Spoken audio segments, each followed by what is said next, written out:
Welcome back, everyone. We are in the home stretch.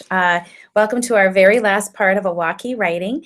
And we left off talking about how you get started with research writing. We're going to continue that conversation. Now into Standard 8, gathering and synthesizing information.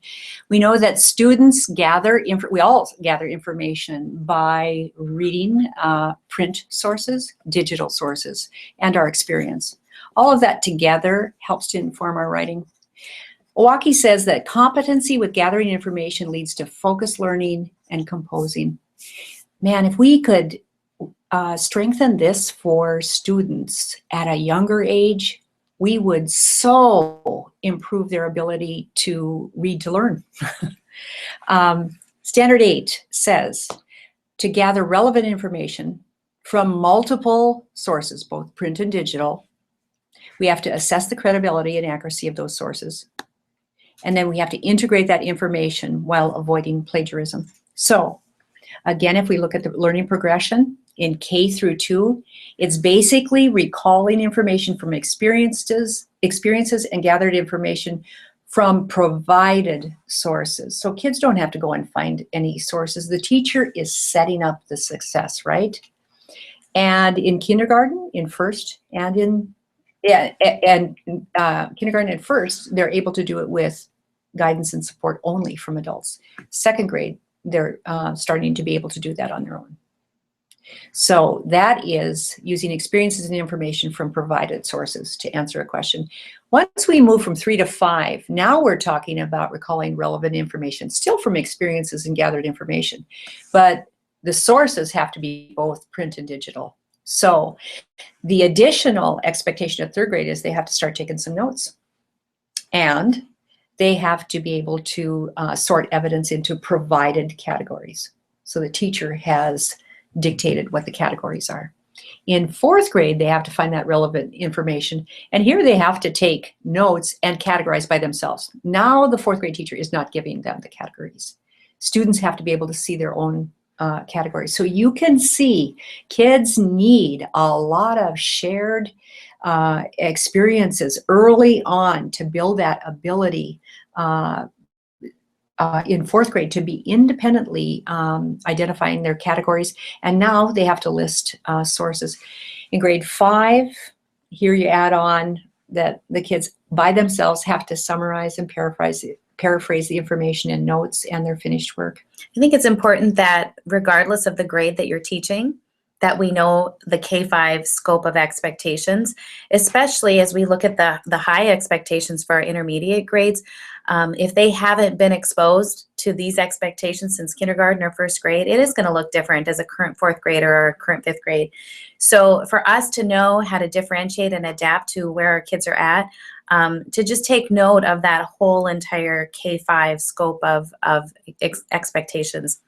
Actually, on 172 is her learning progression for the standard, and on the bottom is a footnote that says it is everyone's responsibility, K-5, to be working on this standard.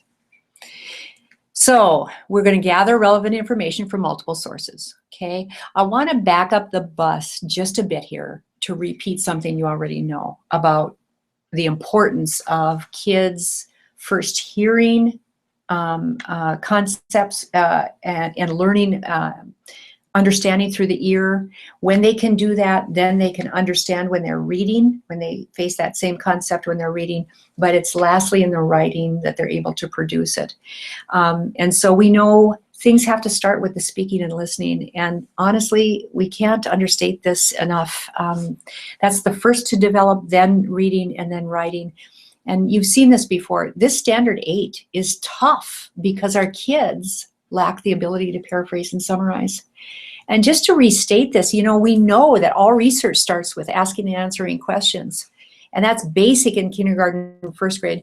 In second grade, we want them to be able to retell from their experiences and what they've learned. Third grade, we want them to be able to identify the main ideas of what they've found. Fourth grade, to paraphrase. That means fourth grade, all kids are able to paraphrase text easily. And then lastly, summarize in fifth grade. But this is a speaking and listening standard. And this is where these skills are taught first, these skills that we use in writing. So Owocki says she's got 3 different strategies for gathering information. She talks about using these forms to take notes, okay? And that in using the form for note-taking, it helps students to stay focused and on track as they prepare for and begin a writing project. Students write their specific question or topic at the top, and then they record key information below. Okay, lots of early experience is going to be really important to develop the later skill that they're required to do here as they identify and take notes in the different categories and provide the sources. But the beauty of this is kids read and reflect with specific purpose in mind. That's that focus question. And they work to build information around that question systematically, and so they're systematic about what they read and what they document. And I think the term read and reflect is so key. So very often kids, their inclination is to recopy something that they've read. But the reflection part to me infers that kids need to really understand and know what they're writing versus just copying what they're writing about a certain topic. Yeah. So she talks about using forms to help gather notes. She also talks about marking up print. And we're all familiar with the highlighting tape and the highlighters and sticky notes and book tabs. But honestly, she gave me some new ideas when she talks about the color coding here. She says, as you have a focus question, and maybe there's categories of information that they're going to find. And so, you know, where the monarch butterflies live, I'm going to mark in every one of my resources, I'm going to mark that in green. The variations within the species, I'm going to mark that always with pink. So what they're doing is in the multiple resources is color coding the categories of information that are going to answer the question. This is pretty sweet. And so she also says in the 21st century here that marking up print sources or digital sources is as important as marking up print sources. So she talks about, you know, how technology allows us to collect and organize and share information from different web pages. Kids can electronically highlight text. They can create sticky notes summarizing key information. They can, look it up here, they've tagged and coded all this information for later use. That's sweet. When I think about our primary kids, if they weren't able to mark it up digitally, I think about the power of just having a article that's printable, say for example off National Geographic for Kids or something, you know, about bats that you've printed, that they then can mark up with a marker and with pencil and crayons and using that color technique. So they can kind of use that as a skill, as a precursor to the digital marking up in later grades. And the last thing she talks about is how to integrate. And I love this form on 120 because, you know what, integrating, or 190, excuse me, because integrating is something that's pretty abstract, but you can see how you're going to have either a key point or opinion here. And in text number 1, you're going to be writing, hopefully already paraphrasing or summarizing what information text number 1 offered versus text number 2. So then you can, between the two texts, she talks about draw a straight line to show points that are related, use a zigzag line to show opposing or differing. So this is a beautiful way, number 1, to ensure paraphrasing, the beginning of summarizing, and how integration works. It'd be very easy to modify this into 3 different sources. I know you're all seen on Smarter Balanced. The you know, kids have to read different sources and they've got to be able to put them together. And this is the same in our writing standards. And what I love about Owocki is she gives us tangible things to do with children to accomplish avoiding plagiarism. Yeah. It's very specific and really a kind of a scaffold to help kids understand what that means. And twofold. One, a guide so teachers can model this first, and then using the same guide, students can plan their research writing with these tools. So we know standard 8 is gathering and synthesizing. Now we're going to standard 9, drawing evidence. So drawing evidence is about both literary which is really nonfiction, and informational texts, okay? And we do it to support analysis of those texts, reflection of those texts, and research, okay? So Owocki makes a really good point here when she says drawing evidence isn't just like repeating what the author said. It's not just, you know, copying what the author says. It's about analyzing that material. It's about seeing the parts. It's about comparing and contrasting it. That's what analysis is about. It's about reflecting on that. Is that true? Do you, you know, do you too agree with that author? And it's about using it in insightful ways. So again, we're going to look at K2 and 3-4 separately. She says drawing evidence from literary and informational text, really, you're only modeling in whole group. It's a more oral, speaking, listening experience in K-2. In 3-5, it changes though. So this is really the only standard that directly correlates to the reading standards.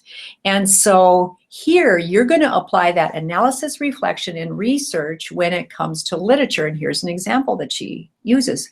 Describe in depth a character, a setting, or event in a story or drama, drawing on specific details in the text. So you'd have to record the character's thoughts from the text or the words or actions from the text to support however you were describing this character, setting, or event. And when I read that, I think about what would that look like in kindergarten when you're doing a read aloud? How would you model that in second grade where you're talking about the setting? So I think it's certainly applicable when we talk about the importance of building that background in K-2 while expecting that as of our intermediate students in later grades. That's a good point. And also, kids have to analyze, reflect, and research with informational text as well. So both in 4th and 5th, these examples, the application of drawing evidence is going to come from both literature and informational text types in reading. So she has some guides to help you analyze and reflect. I love this one. This one's gather supporting evidence from informational text on 186. This is evidence for analysis of character, events, or themes. This is a character analysis web. And lastly, a chart for comparing and contrasting characters on 190. These are excellent examples. You probably have others that you use. I know some people use the support and refute organizer routinely. Let's say you're talking about this story, this fiction story that you've just read, and someone in the class says, you know, that character was a real weasel.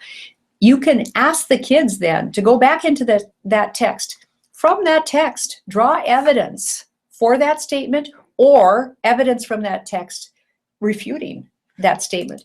You can be doing this with nonfiction as well. Here, before studying a unit on the Mississippi Indians, this was one of the predictions made before they read. So now when they're reading, what evidence does the author give you that supports that?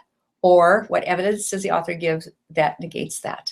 This is a very simple draw evidence format that you can use right across the board, especially in reading. And then lastly, draw evidence to support research. And again, research is about multiple sources, bringing the information, synthesizing it from multiple sources to answer a question. So we are now going from number 9 to number 10, and I know you're probably thinking, I know that the end is near, but we've got standard number 10. And so the shortcut for standard number 10 has always been just write routinely, but it's write routinely over extended time frames so that you have time for that research, that reflection, and that revision, and shortened time frames for the purpose of different tasks, purposes, and audiences as it relates to what you're teaching, the content that you're teaching. So we are pulling our top of the ladder and our middle of the ladder together, research with writing routinely. And again, as we look at the learning progression with this in kindergarten, it says kindergarten through second, that this begins in grade 3. And actually grade 3, 4, and 5 is just simply a statement of the anchor standard. So the last piece of this is, how do I teach at my grade level? And I know you're probably thinking, maybe I won't make it by this point, but just think I can. So I wanted to restate this because this is like critical. These 3 stages of delivery are standard for all of the Common Core standards. Number 1 through number 10, we always start with explicit demonstration of what it looks like, what it sounds like, what the purpose of the strategy is. We move into collaborative engagement, and then kids, a couple steps of collaborative engagement, and then kids apply independently. If we look at collaborative engagement, we see it kind of in the middle of this gradual release. It's got some, we have start with the focus lesson, but collaborative engagement includes the guided instruction with the teacher and then the collaborative with students. So we know in every one of the standards, Owocki talks about the 2 purposes of collaborative engagement is analyzing and evaluating writing, be it student writing or mentor text, and then conferring, be it conferring with the teacher or conferring with the peer. So after you've talked about analyzing for evidence from the text, you would have some questions that are going to help you to talk purposefully in this regard. What reasons or evidence from the text is used to back up or inform key opinions and ideas? Is there any evidence or information missing? What examples of details were used? So you're going to be using those questions as you analyze either mentor text or student writing. You'll see those on 191. And then lastly, collaborative engagement refers to the conferring, okay? And we know Owocki's given us beautiful direction with teacher conferences. It's to teach the writer rather than to perfect the piece. I think we heard Kelly Boswell say the same thing. But I love, Owocki's got just a simple 1, 2, 3, 4. These are the steps. And then for every standard, she's got the specific, purposeful prompts that the teacher would make, and also some guides for peer conferencing. I think about those 4 really basic steps to conference with the child, and my mind goes right away to the child that is either an at-risk writer or a hesitant writer, and just opening a conversation so it feels like a conversation with them as a writer, and noting their strengths right there, that if that was the part of what they expected every time in working with them, how good that would feel for them. And so while these seem very basic, I think they can have a powerful impact for all of our kids. But I especially think about those writers that avoid it or feel like it needs to be perfection on their first time. And so for me, those 4 are present. If I was working with a kid, they would be present as just my reminders, my go-to reminders. Good point. So the purpose of all collaborative engagement, if it's analyzing or evaluating writing, or if it's conferring, is solely about improving writing, so that in the end, the classroom doesn't have just 1 teacher, it's got 25 teachers of writing. Hallelujah, we made it. We made it. We have completed this study of the Common Core writing standards. We see tons of writing instruction that is very impressive. It's you are using the tools and the resources that we've tried to provide, and you're collaborating. This has been an impressive adventure. Thank you for your time, your talent, and all the hard work. And while Owocki writing is going away, we know that we have more to do to support you as you continue down your writing journey. So next year you can be looking for support as we roll out Explorations in Nonfiction Writing, our new writing resource, and other writing resources that we have also purchased. We have a wonderful new Lucy Calkins checklist assessment resource to give every single teacher, where the rubrics are created for you, and this is super exciting to share that in the fall as well. And then as we look to next year, we're already planning, other ways that we can support you with Common Core, specifically in the area of reading. And you'll know that with the intensive work that you've done this year with writing, the work that we will continue in the area of in reading will be so much simpler and so much easier, because we have spent so much time this year in the area of writing. So I thank you, and I wish you well as we head into the final weeks of this school year.